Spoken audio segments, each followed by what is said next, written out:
Aš suprantu, kad žmonėms yra labai įdomi amžinybės tema. Gerai, galbūt krikščionims yra įdomi amžinybės tema, bet kiekvienas žmogus supranta, kad jisai mirs. Ta prasme, kam vengti mirties temos, negu kad iš tiesų pasigilinti į siūlomus dalykus, kalbamus, ar ne?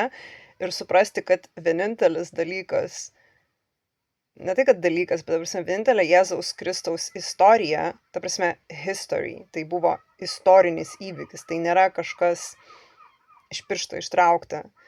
Žmonės, kurie dalinasi savo istoriją apie Jėzų, kur yra tiesiog antgamtinis perkeitimas, antgamtinis proto pakeitimas. Antgamtinis yra keistas žodis iš tiesų, nes gamta yra sukurta Dievo. Tai galbūt reikėtų sakyti Dievo stebuklingas perkeitimas vietoj žodžio antgamtinis. Bet, žodžiu, kartais, kai aš skaitau komentarus, man atrodo, tarsi žmonės pyksta dėl dalykų, kuriuos aš kalbu. Bet dalykai, kuriuos aš kalbu, yra tiesiog mano patirtis, mano išgyvenimai. Ir aš sutikau nemažai iš tiesų žmonių, kurie irgi patyrė tą patį. Ir tai tikrai kalba, kad, aš nesu išprotėjus ir aš nesu, kažką čia savo susikūrus, o tiesiog Dievas yra vienas. Ir jis yra Jėzus Kristus. Ir kai žinai, kad vienintelis kelias į dangų yra per Jėzų Kristų, žinot, aš kaskart, kai darau video, aš stengiuosi taip kalbėti, kad kiekvienam būtų aišku. Ir yra žmonių, kurie sako, kad tai yra neįmanoma. Tu arba kalbi saviem, arba kalbi kitiem. O aš noriu visus suburt ir sujungt. Ir tiesiog aš suprantu, kad kiekvienam rūpi mirties tema. Čia yra neišvengiama, nes kiekvienas žino, kad žmogus miršta. Baisus dalykas yra tada, kai žmogus galvoja, kad aš dar visą gyvenimą turiu. Žinai, kad aš manau, kad žmonės yra įstikinę, kad pragyvens visą gyvenimą. Dėl to taip delsia. Dėl to būna dažnai, kad Dievas yra tik seniem žmonėm. Kad čia tik bobučių reikalai. Bet galbūt tik tais tada, kai tu tampi bobutė, tik tais tada tau daeina, kad Dievas yra tiesa. Tai kam to laukti? Tu neturi laukti, kol tu visiškai pasensi, kol tu iššvaistysi 50, 60, 70 ar daugiau savo gyvenimo metų, kad ateiti pas Dievą.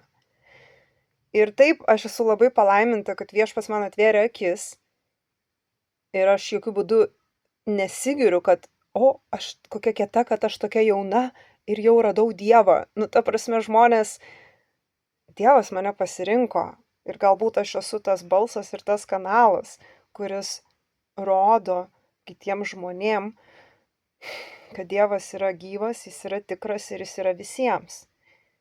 Ir tu neturi gyventi nuodėmės vergystėje ir manyti, kad tai yra laimė, kad kūno malonumai yra laimė.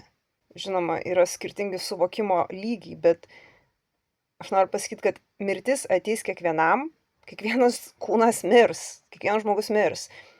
Galima vengti, arba galima iš tiesų pasigilinti į tai, kodėl Jėzus, ką sako Biblija, ką reiškia kūniškas, ką reiškia dvasiškas. Ir mano atveju aš buvau stebuklingai atnaujinta, bet įmanoma ir protu pasigilinti į Evangeliją, kad suprasti, ant kiek viskas yra logiška Jėzaus istorijoje.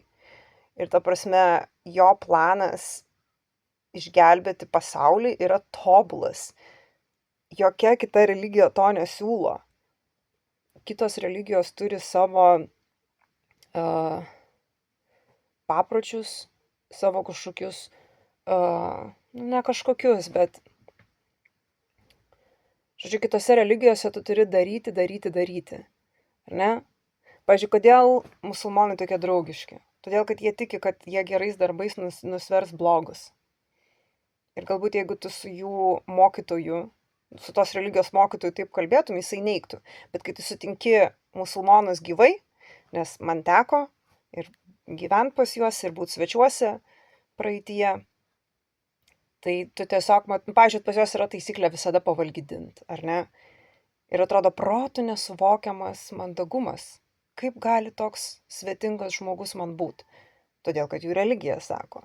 Todėl, kad jų religija sako pamaitink kiekvieną alkstantį ir tu pabūsi išgelbėtas, o kad tu vagi, kerštauji, žudai, prievartauji, smurtauji, tai čia jau tipo nesiskaito. Tai prasme, nuo kada geri darbai minusuoja blogus? Niekada. Tie blogi darbai niekur nedingsta. Bet jeigu tu iš tiesų nusisuksi nuo nuodėmės, pripažinsi klydęs, bet prieš tai tau reikia tiesiog pasigilinti į Evangeliją ir tu suprasi, kiek tai yra logiška.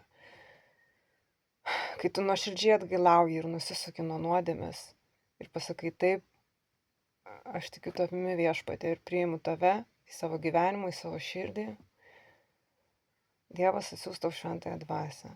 Ir nuo tos akimirkos viskas pasikeis. Ne tai, kad viskas stebuklingai pasikeis į gerąją pusę, ten tu tapsi turtingas, mylimas, sveikas ir visa kita. Bet tavo matymas nuodėmės savo gyvenime ir pasaulyje bus visiškai kitoks.